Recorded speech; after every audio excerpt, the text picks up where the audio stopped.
Tastemakers, it's Maxine, your favorite wine specialist, guiding you on your journey through fine wine.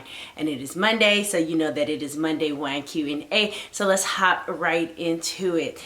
So this is week 3 of Fly Wine February. We have featured some really great champagnes during this series. Don't forget to check out the playlist. If this is your first video, you can go back and revisit the Fly Wine February series. So I'm really excited about the bottle today, but before I introduce it, don't forget to subscribe to the channel and like and comment on this video. I know you will not be disappointed, especially if you are a champagne enthusiast. So we have had a rosé, we have had a oak-aged champagne, and today we have a grower champagne that is Brut Nature and vintage, and it is 100% one of the great varietals used in champagne. So we are checking a lot of boxes on this one. So let me introduce you to this champagne.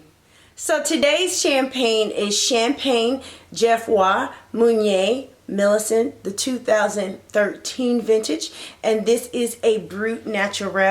Brut Nature just identifies the sweetness level, so it lets us know that it has 0 to 3% residual sugar. This is bone dry. This is the driest style you can get within the champagne sweetness level. As I mentioned, this is also a grower champagne. I have a great video for you to review if you're unfamiliar with grower champagnes. Are you new to grower champagne? So check out that video to learn more about grower champagne. Let's get into the vintage. So 2013 has been declared an excellent vintage because of the favorable weather conditions. If you're unfamiliar, the majority of the champagnes on the market are non-vintage champagnes, which means that they are a blend of multi-years. Because it is very cold in Champagne, they are prone to hailstorms, so the weather isn't always favorable to the grapes to declare a vintage each year, so they blend it to maintain that house style. Also, to expand upon the difference between vintage and non-vintage, you have aging restrictions. Non-vintage champagnes have to be aged at least 15 months, whereas vintage champagnes have to be aged at least 3 years. For both of these categories, a lot of champagne houses extend that aging time before the bottle is released, but those are the minimums that are required. Now let's get into this great varietal. As we know, the 3 grapes of Champagne are Chardonnay, Pinot Noir, and Pinot Meunier. This bottle is 100% Pinot Meunier. And if you are a champagne aficionado, then you are aware of the trend of Pinot Meunier, also known as Meunier. Both are used, but a lot of wine producers and the wine community are using Meunier, so it can stand out on its own as a grape. You are aware that this is a trend amongst the champagne houses. Meunier has historically served as a partner to Chardonnay and Pinot Noir in blending of champagnes. However, it really is having its shine. As a blending partner, it brings out its fruitiness. And you are seeing more Meunier dominant champagnes in the market. Okay guys, so now we know a little bit about the Champagne Geoffroy that we are enjoying. So let's get into my favorite part. Hold on, wait. I forgot. Let me tell you this. So this champagne was produced in clay soil, and it was sourced from a single vineyard, and Champagne Geoffroy has never done that. So this is a rare bottle that we are enjoying today. They've only done this in 2019. Less than 1,400 bottles of this wine was produced, so I'm sharing it with you guys. So I'm really excited. If you do have a bottle of this, comment below and let me know of your experience. Okay, now we're ready to get into my favorite part. Okay, upon looking at this, you are going to get a straw yellow from this champagne. And on the nose, this is a very fragrant champagne. When I first poured it, I smelled its aromas, and it is beautiful. You're going to get floral notes, and upon smelling it a little bit more, I was getting some sweetness, so it's that honeysuckle floral note that you are going to pick up. Now, let's taste it.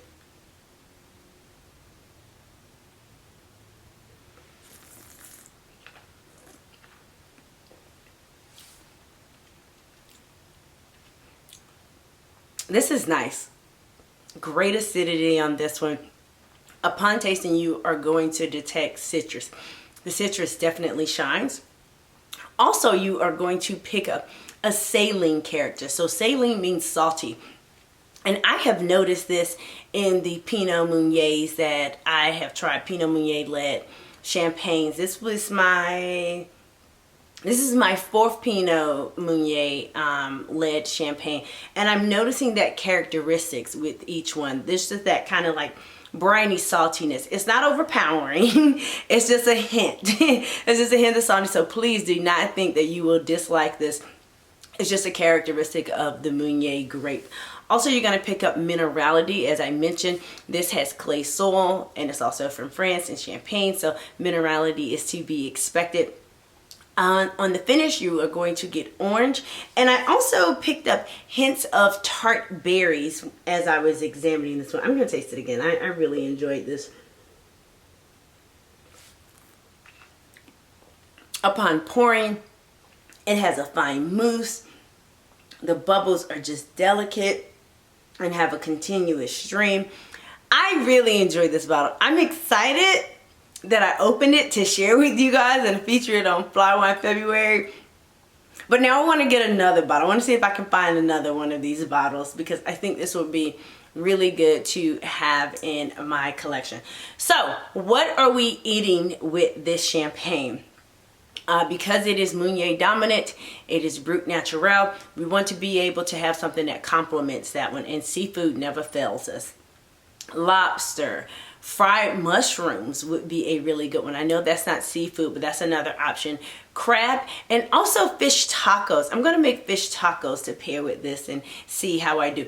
Oh, so last night I made a seafood bisque that featured crawfish, crab meat, and crawfish, crab meat, and lobster.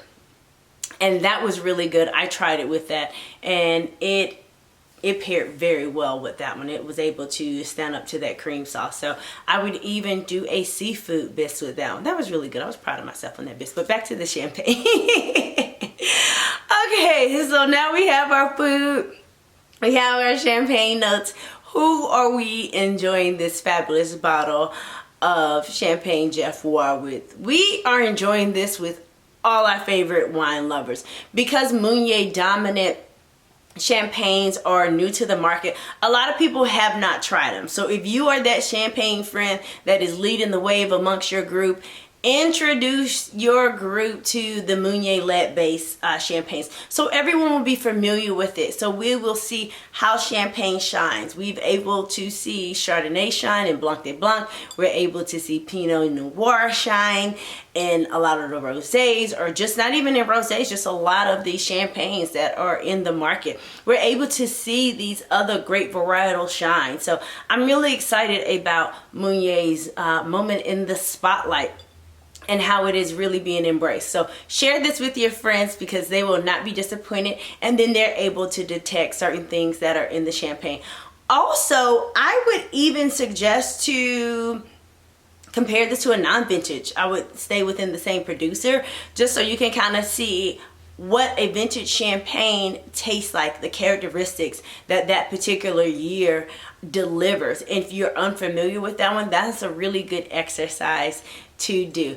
So if you have had a Meunier led champagne, please let me know. I would love to hear your experiences. Share it in the comments below. If you are a fan of Champagne Geoffroy, I would love to hear that. And don't forget to continue to watch the Fly Wine February series. If this is your first video, go back and check it out. Or if you have a favorite from that one, you know what? Tell me which Meunier led champagne you have had that you enjoyed. And also let me know, since this is week 3, which Fly Wine series has been your favorite so far in the comments. Until we meet again, drink good, live well.